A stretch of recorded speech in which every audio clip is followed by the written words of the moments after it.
और उनको कौन कौन सी बीमारियां नहीं होती उनको वो नोट करते थे और वो वस्तुएं ले जाके वो प्रयोग करते थे उन बीमारों पे जिनको इस तरीके की बीमारियां हैं। इस तरह से योग के साथ साथ आयुर्वेद का भी, डॉक्टर साहब बैठे हैं बड़ी अच्छी बातें कह रहे थे, तो उनके पास कोई प्रयोगशालाएं नहीं थी। उन्होंने प्राकृतिक रूप से ही उन पौधों को, वनस्पतियों को, उसमें से कई तो मृदा थी, मतलब सॉइल थी, मिनरल्स थे, उनका उपयोग करके उन्होंने देखा इस स्थान पे मृदा में ये प्राकृतिक खनिज तत्व हैं और पानी में ये प्राकृतिक चीजें हैं और उनसे बीमारियां नहीं हो रही, तो वो ले जाते थे। इस तरह से अलग अलग समूह उनके घूमते थे और धीरे धीरे कई सौ वर्षों में आयुर्वेद का प्रचलन आया।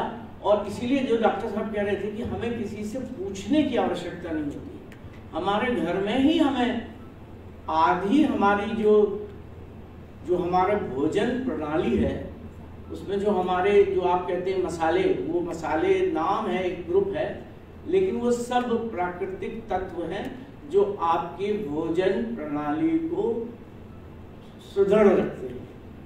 मैं इस विशेषज्ञ नहीं हूँ, लेकिन मैं एक मनुष्य हूँ और मनुष्य के रूप में मैं स्वयं के ऊपर, अपने ऊपर देखता हूँ तो मैं ये पाता हूँ कि मनुष्य जो प्राकृतिक संतुलन है उसमें जीवों में सबसे ऊपर आ गया।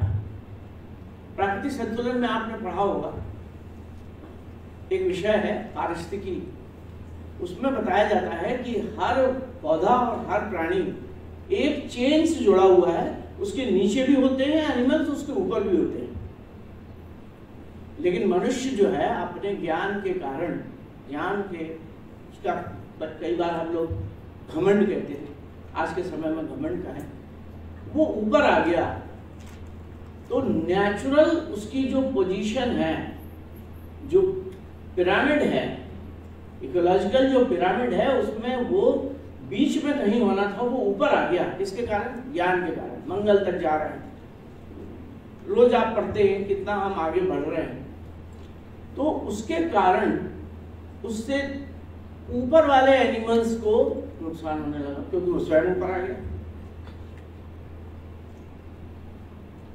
अतः यदि हम प्रकृति से जुड़ेंगे, योग से जुड़ेंगे, तो हम अब जो ज्ञान है उसको तो हम विलुप्त नहीं कर सकते, ज्ञान मोक्ष नहीं किया जा सकता। तो हमारी यह चेष्टा होनी चाहिए कि हमारे द्वारा किसी भी प्राणी का या वनस्पति का विनाश न हो, प्रजातियां विलुप्त न हो, क्योंकि हम ज्ञान के कारण ऊपर आए हैं। अपनी बायोलॉजिकल स्टेटस में अभी हम बहुत नीचे हैं। आप किसी बच्चे को जंगल में छोड़ दें, 1 साल के तो वापस नहीं आएगा, दूसरे एनिमल्स तो सब सर्वाइव करते हैं। आपका मनुष्य का जो बच्चा है, जब तक 10 या 12 साल का नहीं हो जाता तब तक वो स्वयं नहीं रह सकता है। बाकी एनिमल्स के आप बच्चे देखिए, 2 दिन में, 4 दिन में वो निकल के और माँ को छोड़ के भी बाहर निकल आते हैं, आपने देखा होगा। तो मनुष्य बायोलॉजिकली बहुत वीक है, टेक्नोलॉजिकली स्ट्रॉन्ग। इस टेक्नोलॉजी को हम थोड़ी देर भूलें और प्रकृति से जुड़ें, तो मैं समझता हूँ आप योग से जुड़ जाएंगे। प्रकृति से जुड़ें, योग से जुड़ जाएंगे। दूसरी बात मैं आपसे कहना चाहता हूँ, वह भी मेरे स्वयं की, मेरी जो सूक्ष्म बुद्धि है उससे मैं समझता हूँ कि योग में जब भी देखता हूँ तो मुझे लगता है कि क्यों करना चाहिए, योग का अभ्यास क्यों करना चाहिए। देखिए, हम जैसे जैसे शारीरिक रूप से उम्र के साथ क्षीण होते जाते हैं, मनुष्य एक प्राणी है जो ज्यादातर समय बैठकर बिताता है। क्लासरूम में बैठे हैं 4-4 घंटे, 5-5 घंटे आपकी क्लासेस चल रही हैं। बचपन से ही आपको क्लासरूम में बिठाया जाता है।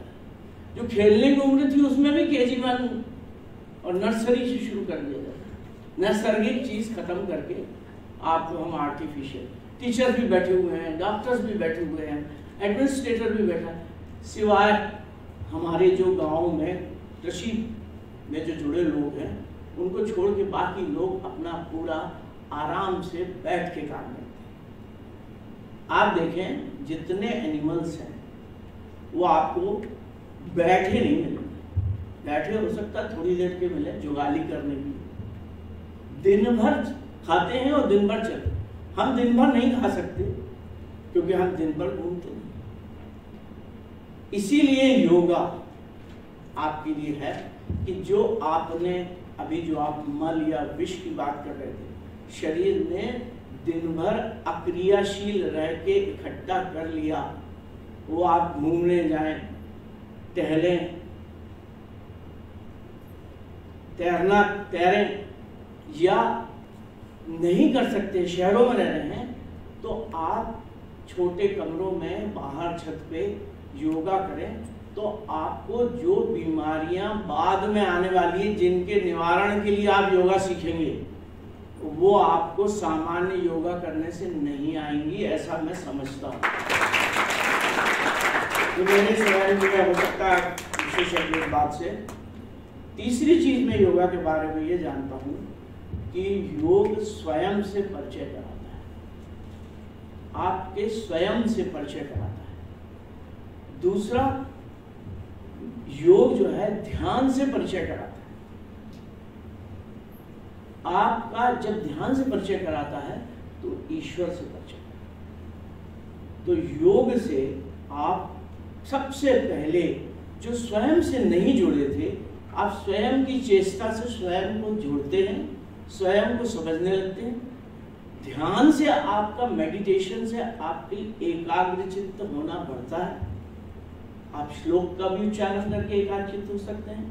मैं जब भी विचलित होता हूँ तो मैं कई श्लोक हैं जो मैं पढ़ लेता हूँ, मन ही मन में पढ़ लेता हूँ, और यदि स्थान होता है तो मैं बोल के पढ़ता हूँ। मैं देखता हूँ मेरा टेंशन काफी कम होता है। किसी ने नहीं सिखाया, स्वयं से।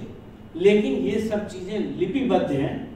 मैं 2 विषयों से डायरेक्टर डिस्टेंस एजुकेशन के नाते 2 आपके कार्यक्रम है उनसे जुड़ा हूँ, योगा प्राकृतिक शिक्षा और योगा एवं ध्यान, मेडिटेशन एंड नेचुरोपैथी, और बीच बीच में मुझे आने का मौका मिलता है।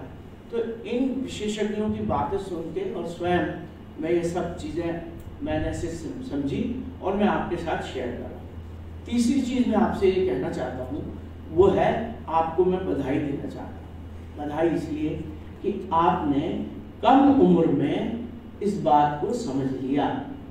लोग 60 की उम्र में मनुष्य की सफलता, ईश्वर का जो आपके ऊपर आशीर्वाद है, वो कम उम्र में सही ज्ञान आने का है। वही ज्ञान आपको 60 साल में आएगा तो आप उसका उपयोग नहीं। गांधी जी को यदि 21 या 22 साल की उम्र में जो अनुभव हुए, वो यदि 60 साल की उम्र में होते तो वो उतने ख्यातिमान नहीं होते, न वो देश के लिए कर पाते। तो ये ईश्वर की देन है कि हम जितनी जल्दी कि वो हमें ज्ञान दे, आपके पास उतनी लंबी सीढ़ी होगी चढ़ने की। तो आज आप 18 साल या 20 साल की उम्र में यदि योग से जुड़ गए हैं तो आपके पास आगे जाने के लिए बहुत लंबा समय है। और स्वयं जुड़ें, परिवार को जोड़ें और समाज को इससे जोड़ें, जैसा कि परंपरा चल रही है। तो मैं समझता हूँ इस तरीके की कार्यशाला मतलब आप स्वयं करते हैं, स्वयं आयोजित भी कर रहे हैं, स्वयं पार्टिसिपेट भी कर रहे हैं, और कोई पढ़ा नहीं रहा, आप स्वयं से सीख रहे हैं। इन सब चीज़ों के लिए आपने सागर विश्वविद्यालय के योग विभाग, जो अंतर्राष्ट्रीय रूप से ख्याति प्राप्त अब है, लेकिन इसका जो अंकुरण हुआ था योग शिक्षा का, वो विश्व में पहला था। ये आपको बहुत लोगों ने बताई होगी। और उससे आप जुड़े हैं। आपके अंदर एक अंकुर योग का हमारे शिक्षकों ने रख दिया है, और मैं आशा करता हूँ कि वो वट वृक्ष के रूप में बनेगा, और उसकी छाया में आप बहुत सारे लोगों को लाएंगे और योग से जोड़ेंगे। इन्हीं शब्दों के साथ